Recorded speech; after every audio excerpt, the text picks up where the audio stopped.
Hi అండి, నమస్తే. నేను మీ సునీత. వెల్కమ్ బ్యాక్ టు అమ్మ చేతి వంట కిచెన్ అండ్ వ్లాగ్స్.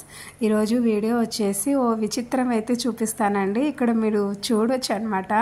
ఇది వచ్చేసి కరివేపాకు చెట్టు అండి. మీరు చాలా వీడియోస్లో అయితే చూసి ఉంటారు.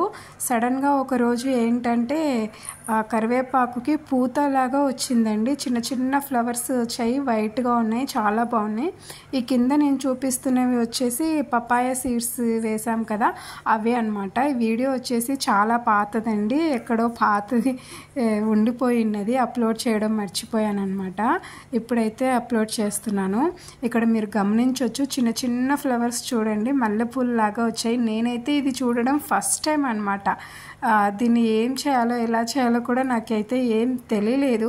తర్వాత కొన్ని రోజులకైతే నాకు దీన్ని ఏం చేయాలో అర్థం కాక కొన్ని రోజులకి తుంచేసాను అనమాట. మీకు కనుక వీటి గురించి తెలిసి ఉంటే కామెంట్ చేయండి. అలాగే వీడియో నచ్చితే లైక్ చేయండి. మన ఛానల్ని సబ్స్క్రైబ్ చేసుకోండి. Thanks for watching.